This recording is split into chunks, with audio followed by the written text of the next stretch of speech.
1857 की क्रांति।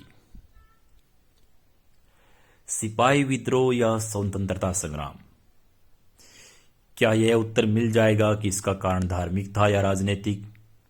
इसे मुसलमानों का विद्रोह कहा जाए या हिंदुओं का, राजा नवाबों की लड़ाई कही जाए या किसानों की, बंगाल से पेशावर तक बिखरी घटनाओं का चिट्ठा कहा जाए या संपूर्ण भारत की क्रांति, इसे अंग्रेजों की निर्णायक जीत कहा जाए या भारतीय राष्ट्रवाद की चिंगारी, एक गुलाम देश की मामूली घटना कही जाए या एक वैश्विक घटना। इतिहास विशेषज्ञ भी संभवतः इन प्रश्नों पर सहमति बनाने में सक्षम न हो। ये प्रश्न इतिहास के गोल्ड बेग कचेक्चर की तरह हैं जिसे आज तक कोई सुलझा नहीं पाया। मैं अपनी सहूलियत या वैचारिक प्रतिबद्धता से सुलझाने वालों की बात नहीं कर रहा, न ही ब्रिटिश बनाम भारतीय कोण, हिंदू बनाम मुसलमान कोण, नव मार्क्सवाद बनाम नव दक्षिण पंथ कोण से देखने वालों की। यह प्रश्न तो विद्यालय की वाद विवाद बैठक में रखा जाना चाहिए और विद्यार्थियों में यह क्षमता विकसित करनी चाहिए कि वह हर बिंदु पर दोनों पक्ष रख सके। किसी अंतिम सत्य से बचना चाहिए। अगर कोई ताल ठोक कर कुछ कहे तो उसे प्रति प्रश्न करिए। जब तक सभी सूक्ष्म इतिहास, सभी उत्तर नहीं मिल जाते, तब तक कुछ यूं ही गुनगुना कर अपनी अपूर्णता जताई जा सकती है। 1857 को 1857 ही रहने दो, कोई नाम न दो। खैर, ऐसी भूमिकाओं में अब समय व्यर्थ नहीं करते हुए आगे बढ़ता हूं और सावरकर की पुस्तक की आखिरी पंक्तियों से क्रांति के माहौल में प्रवेश करता हूं। दिल्ली के सम्राट बहादुर शाह एक महान कवि भी थे। क्रांति युद्ध के रंगमंच पर प्रवेश से पूर्व ही उन्होंने एक गजल की रचना की थी। उन्होंने स्वतः यह प्रश्न किया था कि दम दमे में दम नहीं, अब खैर मांगो जान की। दम दमे में दम नहीं, अब खैर मांगो जान की। ए जफर, ठंडी हुई शमशीर हिंदुस्तान की। उन्होंने इस प्रश्न का उत्तर भी अपने शब्दों में ही दिया। गाजियों में बू रहेगी जब तलक ईमान की, तख्ते लंदन तक चलेगी तेग हिंदुस्तान की।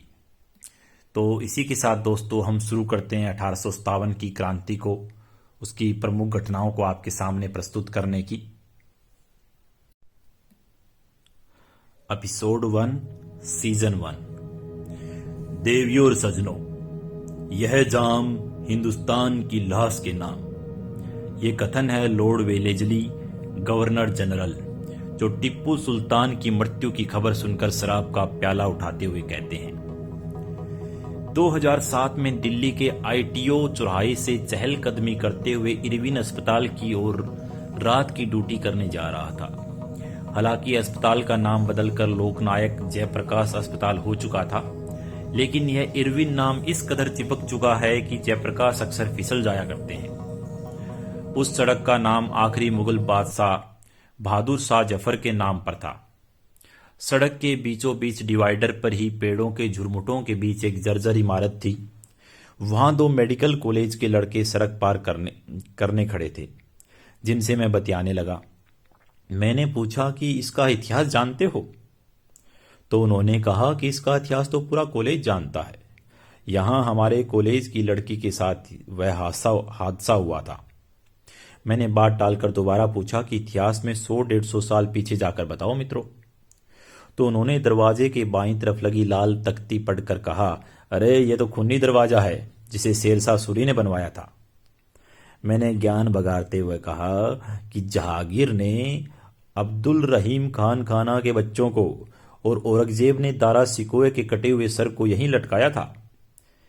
एक ने दरवाजे के दाईं तरफ लगी सफेद तख्ती पढ़कर मेरी बात काटी कि यहां ऐसी बात तो नहीं लिखी। जो बात लिखी थी वह तो खैर मालूम ही थी। उस पर लिखा था कि कैप्टन हंडसन ने मिर्जा मुगल, खिजर सुल्तान और मिर्जा अबूबकर 3 राजकुमारों को हुमायूं के मकबरे पर दिनांक 22 सितंबर 1857 को हिरासत में लिया और एक बैलगाड़ी में दिल्ली भेज दिया। कैप्टन हडसन उनके पीछे आए और इस स्थान पर उन्हें मिले। चारों ओर बहुत भीड़ थी। इस भय से कि भीड़ कहीं राजकुमारों को मुक्त न करवा ले, कैप्टन ने उनके ऊपरी वस्त्र उतरवा लिए और एक एक कर तीनों को गोली मार दी गई। ये सब लिखा हुआ है वहां पर। बहादुर शाह जफर मार्ग की छाती के बीचों बीच सूल की तरह यह खूनी दरवाजा मौजूद है, कि बहादुर शाह जफर जो मार्ग है उसके बीचों बीच ये खूनी दरवाजा मौजूद है, जहां उनके शहजादों को मौत के घाट उतारा गया।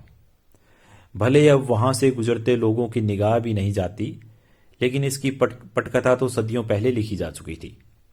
31 दिसंबर 1600 ईस्वी में महारानी एलिजाबेथ प्रथम ने ईस्ट इंडिया कंपनी के चार्टर पर हस्ताक्षर किए थे, जिसके अनुसार वह डच ईस्ट इंडिया कंपनी की तरह ईस्ट इंडीज, इंडोनेशिया आदि में अपनी दुकान बिठा सकती थी। मगर कंपनी की नज़र भारत पर थी। उन्होंने पैरवी लगाकर शाही राजदूत थॉमस रो को शहनशाह जहांगीर से मुलाकात करने का अनुरोध किया। स्वयं थॉमस रो के वर्णन के अनुसार जहांगीर को चित्रकलाओं का बड़ा शौक था। अपनी एक प्रेमिका का चित्र उन्होंने तोहफे के रूप में जहांगीर को दिया। वो लिखते हैं, सर थॉमस रो लिखते हैं कि जहांगीर पूछते थे कि मैं कौन सी शराब पीता हूँ, कितनी पीता हूँ, बियर क्या होता है, क्या यह यहाँ बनाया जा सकता है बियर। आगरा में हुई इस चिकलस के कुछ ही दशकों के अंदर सूरत, मसूलीपट्टनम और पटना में ईस्ट इंडिया कंपनी के अड्डे खुल चुके थे। अगले 2 सदियों में एक तरफ मुगलों का अवसान होता गया, दूसरी तरफ ईस्ट इंडिया कंपनी ने अपने प्रमुख पश्चिमी प्रतिद्वंदी फ्रांस को भारत से लगभग बेदखल कर दिया। 1799 में टिप्पू सुल्तान की मृत्यु के बाद अब उनके समक्ष मराठा ही मुख्य ताकत थे, जो स्वयं बिखरने लगे थे। दिल्ली की गद्दी पर बैठे दृष्टिहीन हो चुके शाह आलम के लिए तो एक चुटकुला था कि सुल्तान शाह आलम अज दिल्ली ता पालम। कहने का मतलब सुल्तान का राज दिल्ली से पालम तक। कंपनी के वजूद को अगर कोई खतरा था तो शायद वह भारत से नहीं, लंदन से था। एक वाक्य का उत्तर पूछा जाए कि 1857 से आखिर क्या हासिल हुआ, तो यह कहा जा सकता है कि ईस्ट इंडिया कंपनी का नामो निशान हमेशा के लिए मिट गया। तो दोस्तों, यहाँ पर मैं नोट लगा के अपनी बात कहना चाहूँगा कि जो अब ईस्ट इंडिया कंपनी नामक जो ब्रांड के मालिक हैं, संजीव मेहता नामक एक भारतीय व्यवसायी हैं। हालांकि विलियम डेल रिपल ने अपनी पुस्तक अनार्की में किसी केरल के व्यवसायी को भी इसका मालिक बताया है। तो ये हमारा पहला सीजन का पहला एपिसोड था। उसके बाद भी इसी प्रकार हम लाते रहेंगे।